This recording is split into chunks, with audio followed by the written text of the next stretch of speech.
حضرت بابا فرید الدین مسعود گنج شکر رحمتاللہ علیہ کی ایک انوکھی کرامت آپ کے سامنے پیش کریں گے کہ کیسے ایک درخت آپ کے پیچھے پیچھے چلنے لگا۔ ناظرین کرام، حضرت بابا فرید الدین مسعود گنج شکر رحمتہ اللہ علیہ کی پوری زندگی کا اگر غور سے احاطہ کیا جائے تو ہمیں یہ بات واضح طور پر عیاں ہو جاتی ہے کہ حضرت بابا فرید نے ہوش سنبھالتے ہی یاد الہی کا دامن پکڑ لیا اور انہوں نے یہ بات دل میں ٹھہرا لی کہ جو رزق انہیں اللہ کی طرف سے ملے گا اسی پر گزارا کریں گے۔ اس سلسلہ میں انہیں بے پناہ فاقہ کشی برداشت کرنا پڑی، زندگی کی بنیادی ضرورتوں سے محروم ہونا پڑا، مگر چونکہ ان کے سامنے صرف ایک ہی منزل تھی کہ اللہ ان سے راضی ہو جائے اور ان کی عبادت کو اللہ اپنی بارگاہ میں قبول فرما لے۔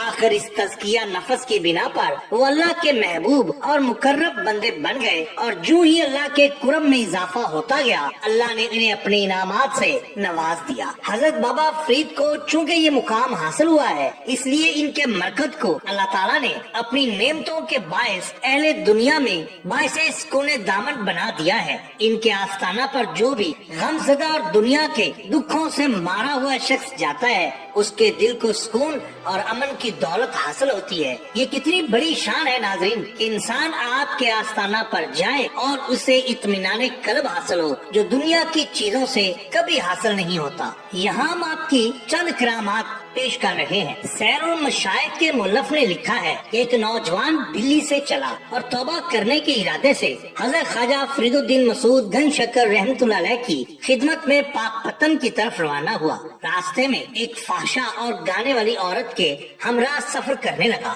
چونکہ یہ نوجوان خوبصورت اور خوش شکل تھا، وہ عورت اس کے بڑے قریب ہوتی گئی، مگر چونکہ وہ توبہ کے ارادے سے نکلا تھا اس کی طرف توجہ نہ کرتا۔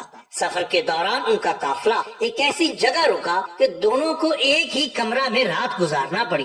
چونکہ دونوں ہی تھے، دوسرے لوگ دوسری جگہوں پر تھے، اس عورت نے کوشش کی کہ ان کو اپنے دام میں قابو کر لے۔ آدھی رات کا وقت ہوا، عورت جتن کر رہی تھی کہ اچانک کوئی شخص کمرے میں آن پہنچا اور ایک زوردار تمانچہ اس نوجوان کے منہ پر مارا اور فرمایا، او بے ادب، تم توبہ کے ارادے سے حضرت بابا فرید الدین مسعود گنج شکر رحمتہ اللہ علیہ کے پاس جا رہے ہو اور راستے میں ان کاموں میں مبتلا ہو گئے ہو۔ یہ کہہ کر وہ آدمی غائب ہو گیا۔ نوجوان استغفر اللہ کہتے ہوئے اٹھا اور کمرے سے باہر چلا گیا۔ جب وہ پاک پٹن حضرت بابا فرید الدین مسعود گنج شکر رحمتہ اللہ علیہ کی خدمت میں حاضر ہوا تو آپ نے اسے دیکھتے ہی فرمایا، الحمدللہ تم اس فحشا عورت کے مکر سے بچ گئے۔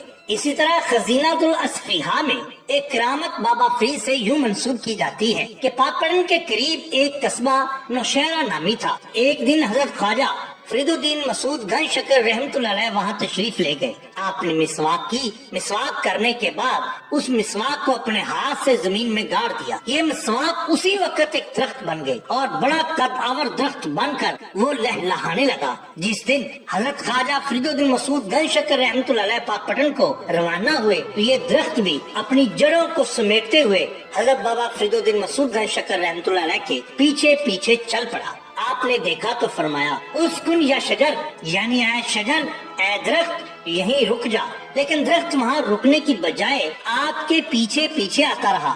آپ نے اسے پھر کہا، میں تمہیں یہ کہہ رہا ہوں کہ یہاں پہ رک جا، لیکن وہ عشق و محبت کی وجہ سے وہاں نہ رک پایا۔ تیسری بار آپ نے غصے سے رکنے کو کہا اور اس کی شاخوں کو مضبوطی سے پکڑا اور ہلاتے ہوئے فرمایا، بے ادب، یہاں رک جا۔ اس کی جڑیں زمین کے باہر ہی تھیں اور شاخیں زمین میں جا لگی۔ وہ درخت اس طرح جھک گیا کہ گویا آپ کے سامنے سرے خم تسلیم کر لیا۔ سیر الاقطاب کے مصنف نے بھی لکھا ہے کہ میں نے اپنی آنکھوں سے اس درخت کی زیارت کی ہے جو آج بھی حضور بابا فرید مسعود گنج شکر رحمتہ اللہ علیہ کے حکم سے سر جھکائے ہوئے کھڑا ہے۔ ناظرین کرام، یہ شان ہوتی ہے اولیاء اللہ کی۔